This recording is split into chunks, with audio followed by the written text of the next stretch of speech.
This is Autoline Daily, the show dedicated to enthusiasts of the global automotive industry.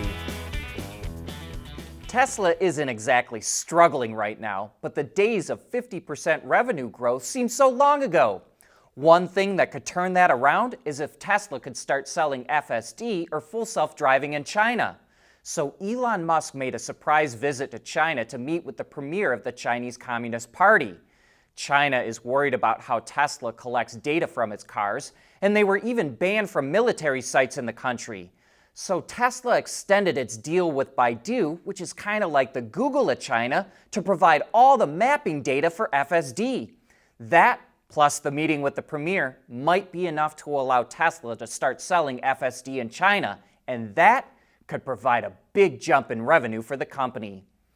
And Tesla isn't the only foreign automaker that sees huge revenue opportunities in China with autonomous technology. Last year, Toyota and its Chinese joint venture partner GAC teamed up with the AV startup Pony.ai to develop Level 4 robotaxis. And now they're sharing more details about the joint venture.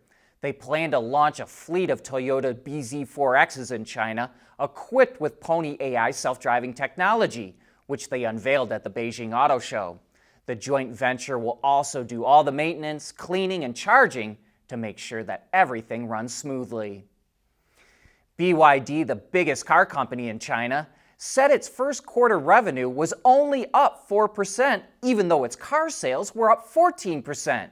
It sold 620,000 vehicles, including almost 98,000 exports. That weak revenue growth is a direct result of the price war in China. Even so, BYD's net profit was up 11% to $631 million. And that shows just how cost-efficient the company is.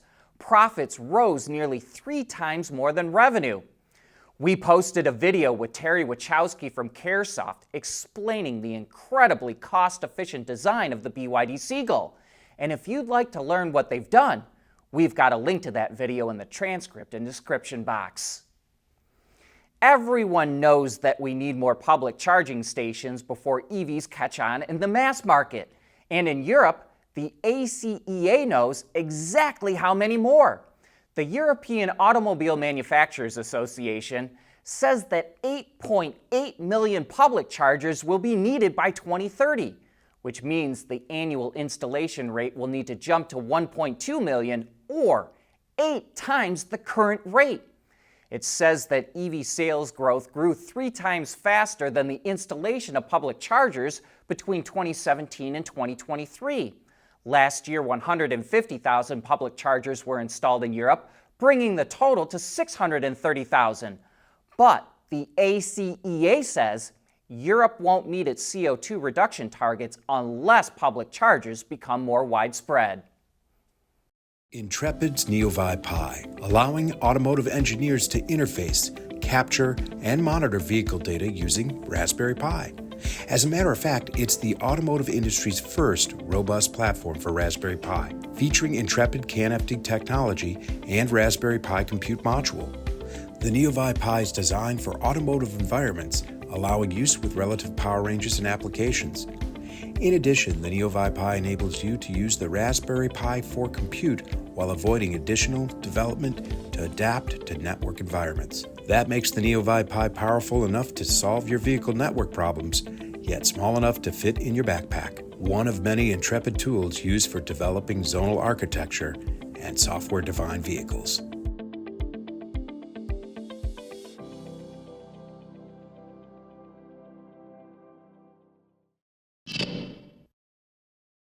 General Motors desperately needs to do something new and different in China.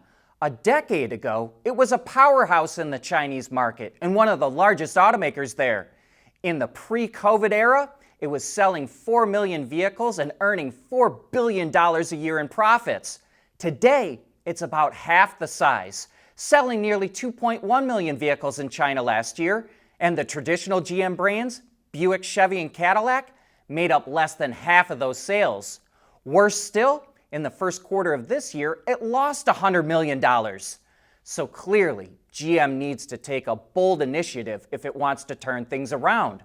So it unveiled two new Buick concepts at the Beijing Auto Show that look a lot like the Wildcat concept that debuted in 2022, which featured a whole new form language much more in tune with Chinese tastes. The cars were designed at GM's joint design studio with SAIC in China, and they sit on the Ultium platform. The Electra-L is a fastback sedan, while the Electra-LT is a shooting brake, which is becoming a popular body style in China. Both models are rear-drive based and should also offer all-wheel drive. GM hasn't revealed battery sizes, but is targeting a range of 435 miles or 700 kilometers on the Chinese test cycle. The interior still very much looks like a concept, with futuristic, individual seating for each passenger, and it has things like a display screen that flips out of the glove box. But it also has elements that are reminiscent of other new Buicks that are launching on the market, like the floating center display and instrument cluster. And Car News China reports that a production version of the L could be unveiled at next year's Shanghai show. Chevy is also showing off a new model in China that should be more in tune with not only Chinese tastes, but we could see it being offered in North America as well.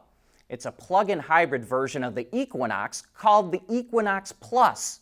It features either a 16.5 or 24.4 kilowatt-hour battery. The smaller pack provides 102 kilometers or 63 miles of range, while the larger pack offers up to 155 kilometers or 96 miles of range. Under the hood is a 1.5-liter 3-cylinder engine paired with a 140 kilowatt electric motor that combine for 272 kilowatts or about 365 horsepower and propelled the Equinox Plus from 0 to 100 kilometers an hour in just under 7 seconds. The EV war is raging in China, so having sleek new models that appeal to Chinese taste will help GM, as will having models that compete outside of the BEV segment. Plus, GM pulled back on its EV expansion in North America and said it wants to introduce more hybrids and plug-ins. And the Equinox Plus sounds like the perfect package. But this slowdown in EV demand could be short-lived. Battery maker SK On is currently showing the effects of the slowdown.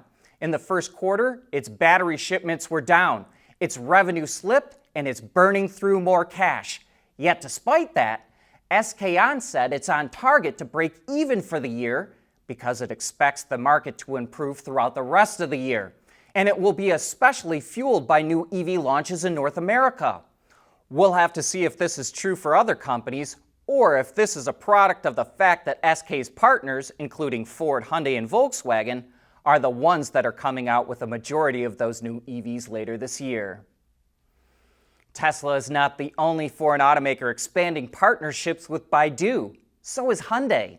The two companies signed a deal to collaborate on artificial intelligence, connectivity, autonomous driving, smart transportation systems, and cloud computing. They say they're aiming to provide consumers with connected vehicle services. Baidu and Hyundai have worked together since 2014, developing navigation systems, voice recognition, and other connected services. Henrik Fisker is in a desperate fight to save his car company. It's teetering on the brink of bankruptcy, and so he's even selling his mansion in Los Angeles to raise money. Automotive News reports that the 11,800 square foot home is listed for $35 million. Not only is that $13.2 million more than he paid for the house, it's worth more than the entire market cap of his car company, Fisker Motors. Or if you don't want to buy it, you could rent it for $125,000 a month. It has a pool, 6 bedrooms, 8 bathrooms, and every luxurious amenity that you can think of. It's easy to sneer at Fisker as everything unwinds around him, but if he truly is trying to raise money to save the company, we give him props for doing everything that he can. And that brings us to the end of today's report. We really hope you like our content, and if you do, please subscribe to our YouTube channel, or you can sign up for our daily email blast on the Autoline website to get the latest updates of what we're working on.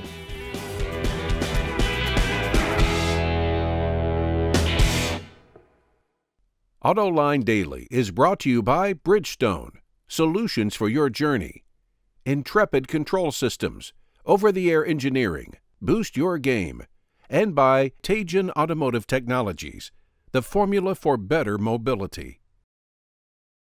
At Teijin Automotive Technologies, we combine world-class composite materials expertise with cutting-edge designs because, frankly, there are better ways to lightweight vehicles. So lighten up with Teijin Automotive Technologies, the formula for better mobility.